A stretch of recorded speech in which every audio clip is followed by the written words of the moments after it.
This all started in late 2022. I was 24 and had just moved into my first real house. It wasn't anything fancy, a small two-bedroom place tucked at the edge of a quiet, woodsy neighborhood in Oregon. Rent was cheap and the landlord was chill, so I didn't ask too many questions. The place had a weird vibe, I'll admit that. The kind of silence that isn't peaceful. It's expectant. But I chalked it up to nerves and the adjustment to living alone. The first week was uneventful. I worked during the day, played games at night, and slowly got used to the creaks and groans of an old house settling. But then, things started happening. It started with noises. One night, I was up late watching something on Netflix. I heard a noise that I thought was part of the show, like a soft scratching. But when I paused the TV, the sound kept going. It was coming from inside the walls. At first I figured it was a mouse or maybe a raccoon in the crawl space. Old houses have pests, right? I went to bed and didn't think of much of it. But the next night, I heard it again. Only this time, it sounded closer. I walked around the house trying to find the source. I even went outside with a flashlight and checked the siding. Nothing. But when I came back in, I swear I heard a soft whisper, right behind me, like someone saying, "Hey!" I froze. There was no one there. I should have left that night. But of course, I didn't. My stomach dropped. I live alone. I don't leave notes for myself. And the handwriting wasn't mine. I checked the doors. Locked. Windows? Locked. Nothing was broken, no signs of a break-in. But someone had been inside my house. I called the landlord, and he swore up and down that no one had a spare key.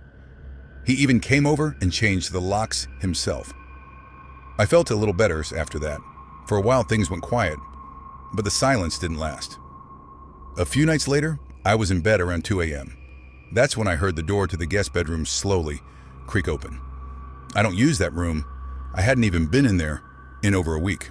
I got up, heart pounding, grabbed the bat I kept by the door, and walked down the hallway. The guest bedroom door was wide open. Inside, on the floor, was another note. This one said, "It's rude to keep a guest waiting."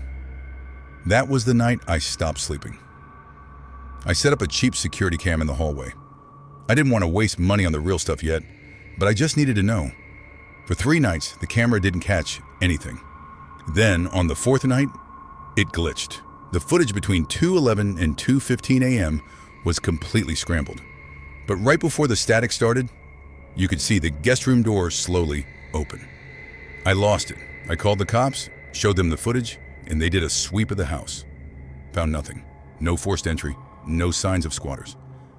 But when the officer opened the small attic hatch in the hallway, he paused. "There's handprints up here." He climbed in and found what he described as a nest. Old blankets, empty water bottles, wrappers, and about a dozen used Post-it notes, all written in the same scrawled handwriting. They think someone had been living in my attic. The attics that had no outside entrance. Someone had been sneaking down while I was asleep. I stayed in a hotel that night. I didn't care what it cost. I wasn't going back until that attic was boarded up and the whole house checked by professionals. But when I went back the next morning to pack a bag, there was one more note. It was on my bedroom pillow, and it just said, "You were so much more fun when you didn't know I was here." I sold the house 2 months later. I don't know if they ever caught the guy. The cops think he might have gotten in while the place was vacant, maybe even before I moved in. Lived in the attic, came down when I was asleep or at work, ate my food, watched me. The notes, they weren't meant to scare me, they were part of a game. A game he had been playing long before I even knew he existed. And the worst part? Sometimes, even now, I'll find a Post-it note in my car, tucked in a book. Once in a shoebox I hadn't opened since the move, and I don't know if he followed me. But I do know this. If you ever hear scratching in your walls, if things go missing, or you find something slightly out of place, don't ignore it, because you might not be living alone. This took place back in 2021. I was 26 years old and had just moved into a small rental home in northern Illinois. It was an older house tucked into a quiet neighborhood near the woods. Not isolated, but definitely quiet. The kind of place where you could go days without seeing your neighbors. I had just gone through a rough breakup, so I was looking forward to some peace and time alone. I wanted space. About a week after I moved in, I started hearing noises. Now I know what you're thinking. Old house, probably just creaky pipes or animals in the walls. That's what I thought too. The noises always started around 2 or 3 in the morning. It was like soft tapping, sometimes scratching, coming from the wall behind my bedroom. What's weird is that wall didn't connect to another room. It was the far wall of the house, just drywall, insulation, and then the outside. At least, that's what I thought. I started leaving my phone recording audio at night. I'd set it on the nightstand with one of those voice recording apps that picks up sound. Most nights, there was nothing. But one morning, I listened back to a clip and I heard something that still haunts me. Right around 2:41 a.m., there's this very faint voice, whispering. You can't make out what it says, but it's definitely a voice. Human. Close. That's when I knew something was really wrong. A few days later, I was cleaning out the garage when I found an old blueprint of the house rolled up in a dusty tube.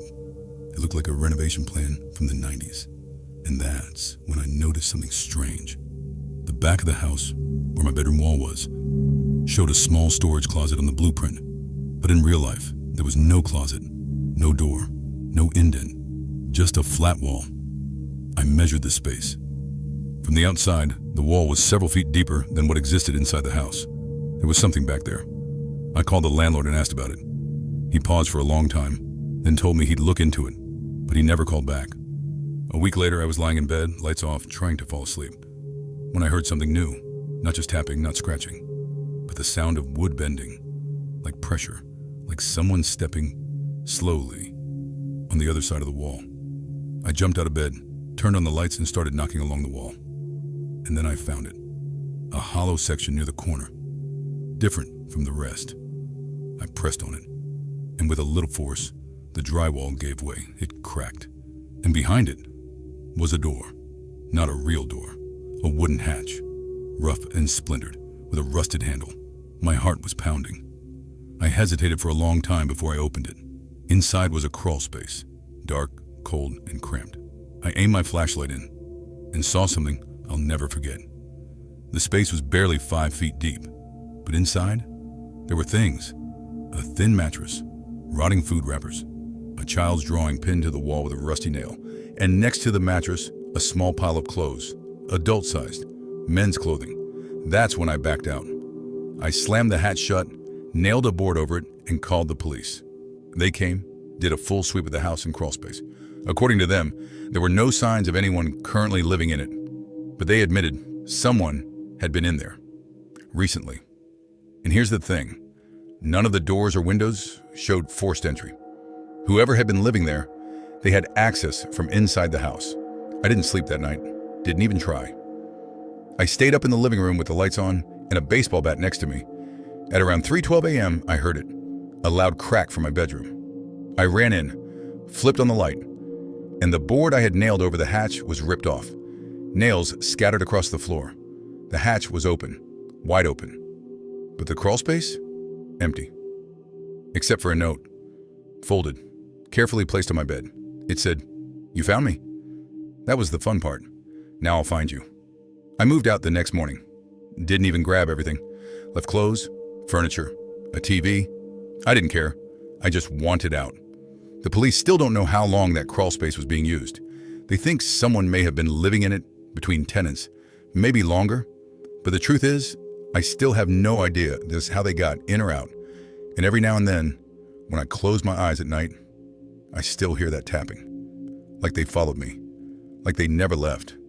Like they're still watching me from just beyond the wall. I had just finished college and was renting a small house in the suburbs of Michigan. It was quiet, clean, and affordable. A one-story place with a backyard and big windows that faced the woods. It felt safe. Honestly, it felt too good to be true. And for a while, it was perfect. I work from home, so I spent a lot of time indoors. Evenings were my favorite.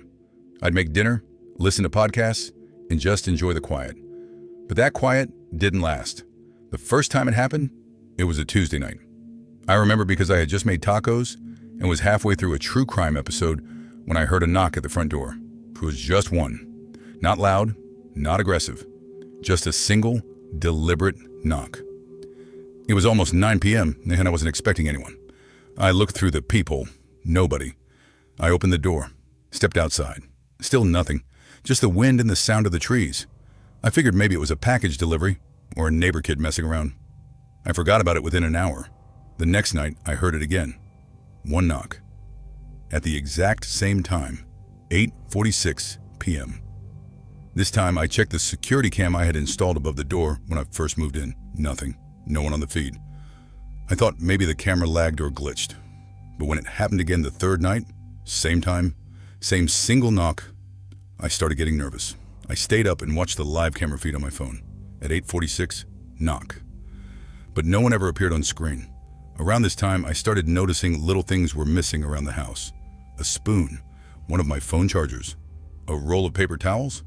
Nothing major. Nothing you'd report, but enough to make me feel like I was either losing my mind or not as alone as I thought. I changed the locks, moved a chair in front of the front door, started sleeping with a light on in the hallway, but it didn't stop.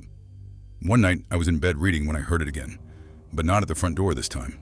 This time, it came from the back door. Again, one knock. Deliberate. Slow. I sat up and grabbed my phone, pulled up the backyard camera. Nothing. Not a soul. I stayed completely still, listening. And then I heard something worse. Footsteps. Inside the house, but not from the hallway. From the attic. I'd never even been in the attic. It had one of those fold-down ladders, and the landlord told me it was just for insulation access. I barely thought about it, but I couldn't ignore it now. The next morning, I called my brother and asked him to come over. We opened the attic together. At first, it looked empty, but in the far corner, behind some insulation, was a pillow, a blanket, food wrappers, a bottle of water.